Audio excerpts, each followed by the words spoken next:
So, నమస్తే పథకంలో భాగంగా ఈరోజు స్వచ్ఛంద్ర కార్పొరేషన్ ఎండీ గారి ఆదేశాల మేరకు మంగళగిరి తాడేపల్లి మున్సిపల్ కార్పొరేషన్‌లో నమస్తే పథకంలో ఎవరెవరినైతే సీవర్ అండ్ సెప్టిక్ ట్యాంక్ వర్కర్స్‌ని నమోదు చేసున్నామో వాళ్ళందరికీ గూడా ఒకరోజు వర్క్‌షాప్ అనేది నిర్వహించడం జరుగుతుంది. సో, ఇందులో భాగంగా పని ప్రదేశంలో సెప్టిక్ ట్యాంక్ వర్కర్‌లు గానీ, లేకపోతే యూజీడీ వర్కర్‌లు గానీ ఎటువంటి జాగ్రత్తలు తీసుకుంటూ పని చేయాలి అన్న అంశం మీద ఎన్ఎస్కేఎఫ్‌డిసి నుంచి కేంద్ర ప్రభుత్వం ద్వారానే ఒక ప్రత్యేకమైన ట్రైనింగ్ ఏజెన్సీ మనకి ఈరోజు మన ఎంటీఎంసీ వర్కర్స్ అందరికీ కూడా ట్రైనింగ్ అనేది ఇవ్వడం జరుగుతుంది. అండ్ అదే విధంగా వీళ్ళలో కొంతమందికి ఆయుష్మాన్ కార్డ్స్ కూడా డిస్ట్రిబ్యూట్ చేయడం జరిగింది. అండ్ నమోదు చేసుకున్న ప్రతి ఒక్కరికి కూడా పీపీ కిట్స్ కూడా కేంద్ర ప్రభుత్వం ద్వారా ఇవ్వడం జరిగింది. అండ్ ఈ సంవత్సరం ఈ నమస్తే పథకంలో భాగంగానే వేస్ట్ పికర్స్ మరియు ర్యాక్ పికర్స్ ఎవరెవరైతే ఉన్నారో వాళ్ళందరూ ఫార్మల్ అండ్ ఇన్ఫార్మల్ ఈవెన్ మన ఎన్టీఎంసీ పరిధిలో ఉన్న పిహెచ్ వర్కర్స్‌లో ఎవరైతే డోర్ టు డోర్ కలెక్షన్‌కి వెళ్తున్నారో వాళ్ళందరూ కూడా నమోదు చేసి ఇవే బెనిఫిట్స్ అనేది స్వచ్ఛాంధ్ర కార్పొరేషన్ ద్వారా ఇవ్వడం జరుగుతుంది. So, Mangalagiri Tadepalli municipal corporation తరఫున ఎవరెవరైతే ప్రైవేట్‌గా ఈ యొక్క చెత్త సేకరణ చేస్తున్నారో అండ్ మన మున్సిపల్ పరిధిలోని pH workers door to door ఎవరైతే కలెక్షన్‌కి వెళ్తున్నారో వాళ్ళందరూ కూడా ఈ యొక్క నమస్తే పథకంలో పేర్లు నమోదు చేసుకోవాల్సిందిగా కోరుతున్నాం. థాంక్స్. ఎన్ఎస్కే ఎఫ్డిసి కొన్ని మార్గదిశాలను అనుసరించి ఇక్కడ ఒక వర్క్షాప్ అనేది నిర్వహించడానికి వచ్చామండి. నా పేరు లక్ష్మణ్ అండి.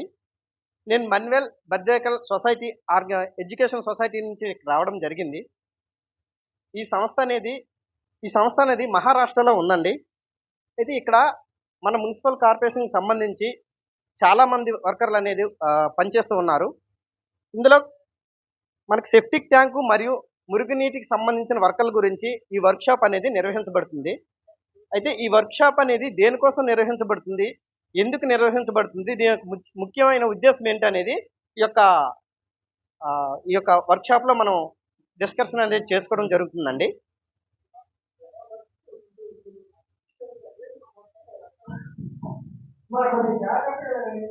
వర్క్షాప్ అనేది నిర్వహించడానికి ముఖ్యమైన కారణం ఏంటంటే మున్సిపల్ కార్పొరేషన్కి సంబంధించి మురుగునీటి కార్మికులకు సంబంధించి ఉద్యోగస్తులు ఎవరైతే ఉన్నారో, అలాగే సెప్టిక్ ట్యాంక్కి సంబంధించిన వర్కర్స్ ఎవరైతే ఉన్నారో ఆ వర్కర్స్ యొక్క విధులు ఏమిటి, వాళ్ళ యొక్క బాధ్యతలు ఏమిటి, వాళ్ళ యొక్క సేఫ్టీ ఏ విధంగా ఉంటుంది, అట్లనే ఎటువంటి జాగ్రత్తలు తీసుకోవాలి, ఎటువంటి వర్క్ చేయాలి, ఎటువంటి పనులు చేయాలి ఏంటని దాని గురించి మాత్రమే ఇక్కడ మీకు అనేది ఈ వర్క్షాప్ అనేది నిర్వహించబడుతుందండి.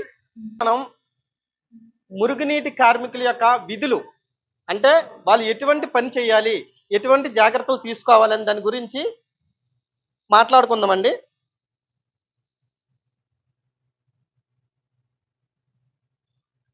ఈ యొక్క ప్రధాన విధులు ఏంటంటే భూగర్భ మురుగునీటి వ్యవస్థలు ఏవైతే ఉన్నాయో వాటిని శుభ్రం చేయడం మరియు నిర్వహించడం, బురద మరియు వ్యర్థాలు, ప్లాస్టిక్లు ఏవైనా శిథిలాంటి పాడైపోయిన ఏవైనా ఉంటే వాటిని గుర్తించడం, అలాగే మాన్యువల్గా మరమ్మతులు చేయడం, ఎటువంటి మరమ్మతులు చేయాలి ఏంటి, జట్ట యంత్రాలు వాడడం, అట్లానే నీటి ప్రవాహాలు ఉన్న ప్రాంతాన్ని గుర్తించడం, నీటి ప్రవాహం ఉన్న ప్రాంతాలు గుర్తించి ఎక్కడెక్కడ చెత్త ఉంది ఏంటి, ఏ విధంగా చేయాలి, ఏ విధంగా శుభ్రం చేయాలి, అటువంటి విధుల్ని ఎలా చేయాలి, ఎటువంటి జాగ్రత్తలు తీసుకోవడం అనేది మన యొక్క మురుగునీటి వర్కర్స్ ఉన్నారు వాళ్ళ యొక్క విధులు.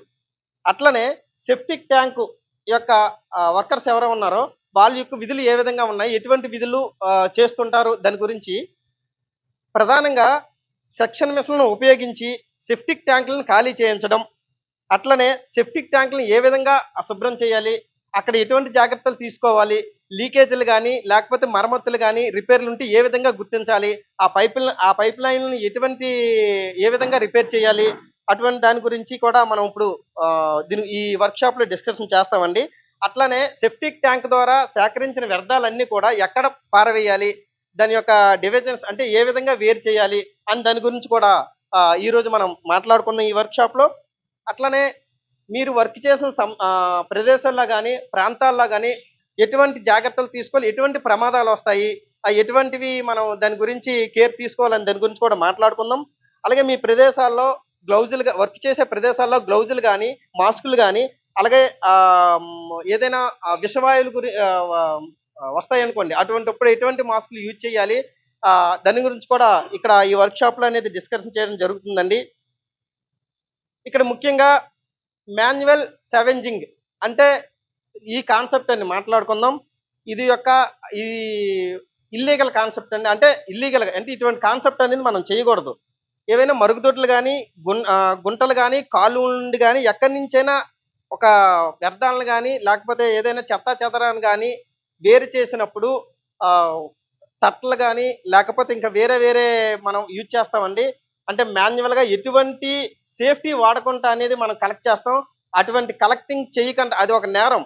ఎప్పుడైనా సరే మీరు ఏదైనా సరే ఒక ప్రదేశంలో చెత్తను కానీ లేకపోతే ఇంకా వేరే విధంగా ఏ వర్క్ చేసినా సరే గ్లౌజులు యూజ్ చేయాలి, మాస్క్ యూజ్ చేయాలి, హెల్మెట్ యూజ్ చేయాలి, పీపీ కిట్స్ అండి ఉంటాయి అవి కూడా యూజ్ చేయాలి. అటువంటి కిట్స్ యూజ్ చేసి మాత్రమే మీరు అనేది వర్కింగ్ చేయాలి. అటువంటివి లేకుండా చేస్తే అది చట్టపరంగా నేరం అనేది అది ఒక చట్టం ఉందండి. దాని గురించి కూడా మనం మాట్లాడుకుందాం.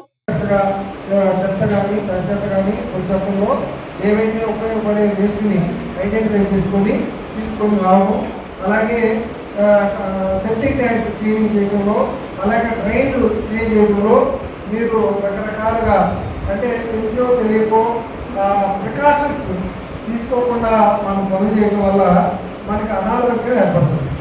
ఈ అనారోగ్యం ఏర్పడకుండా మనం చేసే కార్యక్రమాన్ని హైజీనిక్గా కొంత పీపీ కిట్ వాడటం, కొన్ని మిషన్ల ద్వారా చేయించడం అనేది నమస్తే ప్రోగ్రాం ద్వారా మనకి ఇంట్రడ్యూస్ చేయడం జరిగింది. కొన్ని మన ట్రైనింగ్ ఆల్రెడీ పూర్తిగా బ్యాన్ చేసాం. అంతకుముందు సెప్టిక్ ట్యాంక్స్ వాడకముందు మలమూత్రాలు కూడా తీసుకునే కార్యక్రమం ఉంది. అవన్నీ కూడా పూర్తిగా 100% మనం బ్యాన్ చేయడం జరిగింది. నెక్స్ట్ డ్రైన్లో మనం క్లీన్ చేసే కార్యక్రమంలో కూడా మనం చాలా జాగ్రత్తగా చేయాలి మన ఆరోగ్యానికి.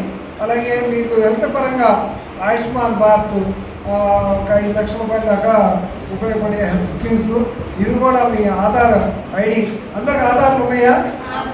ఎవరైనా ఆధార్ లేకపోతే ఆధార్ కార్డు కూడా ఇప్పించి ఏర్పాటు చేస్తాం. అలాగే బ్యాంక్ అకౌంటు, ఆధార్కి సంబంధించిన ఫోన్ నెంబర్ కూడా క్రియేట్ చేయాలి. ఆధార్ నెంబర్ నుంచి కూడా మనకు ఫోన్ నెంబర్ తాళం లాంటి అనమాట. ఈ ఫోన్ నెంబర్ మార్చుకోకూడదు. ఏది వచ్చినా బ్యాంక్ అకౌంట్కి అని ఆధార్కి ఫోన్ నెంబర్ ఉంది.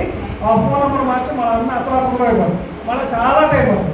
సో ఖచ్చితంగా ఫోన్ నెంబర్ కూడా పెట్టుకోండి. అర్థమైందా?